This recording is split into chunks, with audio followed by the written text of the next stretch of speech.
प्रशांत जी ने सबसे पहले कहा कि अभी जो 70वीं परीक्षा हुई है, इस पे विद्यार्थी आंदोलन पर है, तो इसको हम लोग कंधा लगाएंगे, इनके आंदोलन को आगे बढ़ाएंगे। और इनको साथ दिया, उन्होंने साथ बहुत हद तक दिया, अनशन पर बैठ गए और उन्होंने कहा कि तुमको हम न्याय दिला कर रहेंगे, जी तोड़ प्रयास करेंगे। और जब एग्जीक्यूटिव फेल कर गया, कार्यपालिका से कोई न्याय की उम्मीद समाप्त हो गई, तो उन्होंने कहा और विचार रखा कि यदि विद्यार्थी चाहें तो हम लोग न्यायपालिका में उनको ले जाने में भी मदद कर सकते हैं।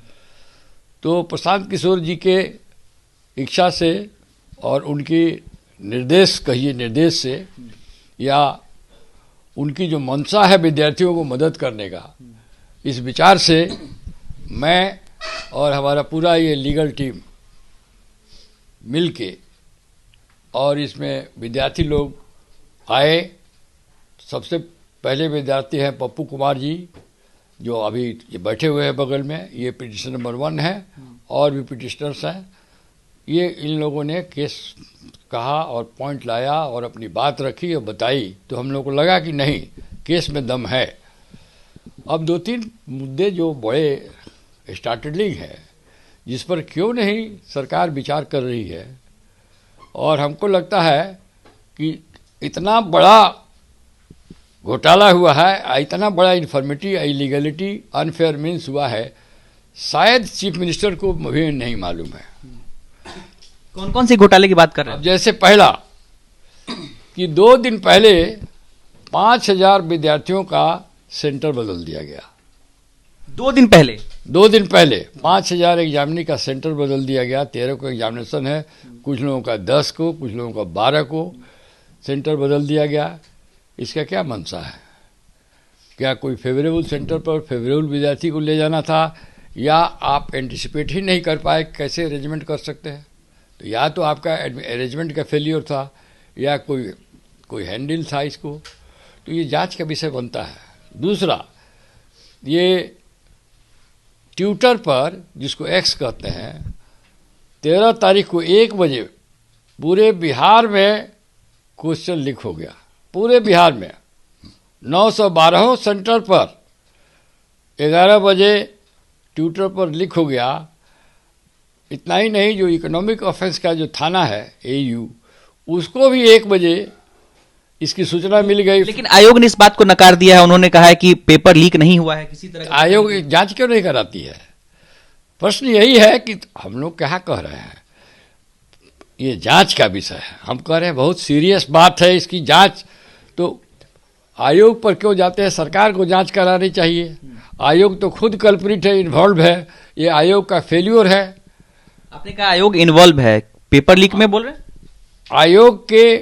आयोग अपने आप नहीं इन्वॉल्व होता है। आयोग के पदाधिकारीगण, पदाधिकारी में सब नहीं, कुछ पदाधिकारी हैं, आयोग के पदाधिकारी, आयोग के भी पदाधिकारी, जिस बड़ा आरोप आप लगा रहे हैं। हम आरोप नहीं लगा रहे हैं। AU का कुछ रिपोर्ट आया है अखबार में, उसी को पढ़ के, मेरा कोई पर्सनल इंफॉर्मेशन नहीं है, पेपर में लिख रहा है कि UEO भी कुछ पदाधिकारियों का इन्वॉल्वमेंट पाया है प्राइवेसी। तो EU को भी जांच क्यों नहीं करने दिया जा रहा है? जांच का विषय है, बहुत सीरियस मैटर है।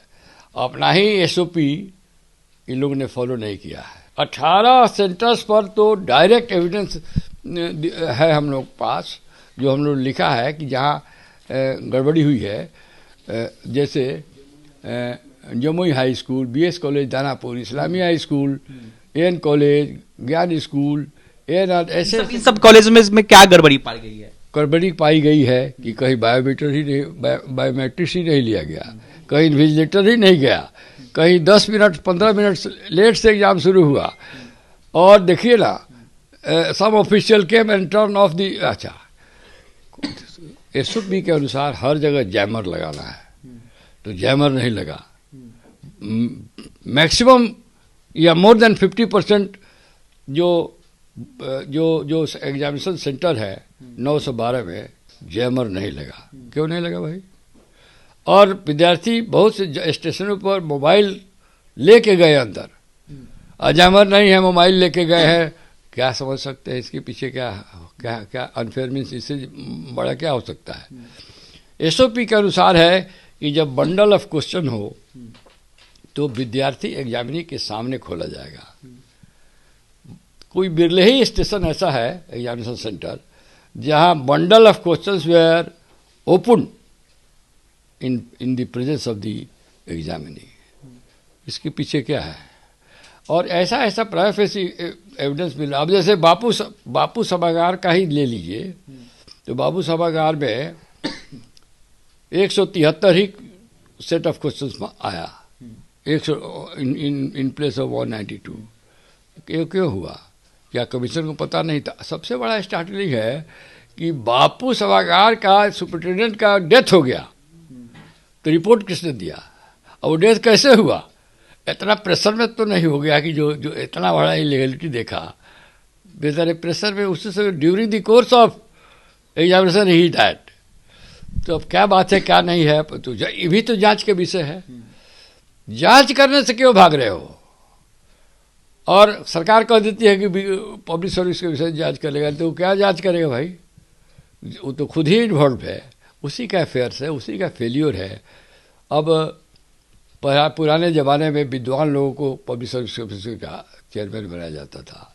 हम लोगों के ज़माने में जब हम लोग स्टूडेंट थे तो डॉक्टर राम अवतार शुक्ल थे, कुमार बिमल इधर हाल फिलहाल में इतने बड़े स्कॉलर अपने सब्जेक्ट के, उनको बनाया गया। अभी रिटायर्ड ऑफिसर जो सर्विस गवर्नमेंट का सर्विस देने के लिए नाकाफ़ी माना जाता है 60 के बाद, इसीलिए ना उसको रिटायर करा दिया जाता है। और रिटायरमेंट के दिन उसको इतनी बड़ी रिस्पॉन्सिबिलिटी आप दे रहे हैं जिसका कोई मास्टर सर्वेंट रिलेशन नहीं है गवर्नमेंट से, न कोई अकाउंटेबिलिटी है, न उसी के किसी के प्रति आंसरेबल हैं। अब ऐसे लोगों के हाथ में एग्जामिनेशन बॉडी दे दिया जा रहा है, तो क्या होगा? उनका क्या इंटरेस्ट है इसको प्रोटेक्ट करने का? They are not very serious. हम तो लगता है कि 4 लाख विद्यार्थियों का एग्जामिनेशन करने का बिहार पब्लिक सर्विस को बूता नहीं है। उनके पास न इतना बड़ा इंफ्रास्ट्रक्चर है, न इतना बड़ा विल है, और माफिया का जो बिहार में एक जो सर्किल बना हुआ है उससे निकल नहीं पा रहे हैं ये लोग, उसी में घुस जा रहे हैं।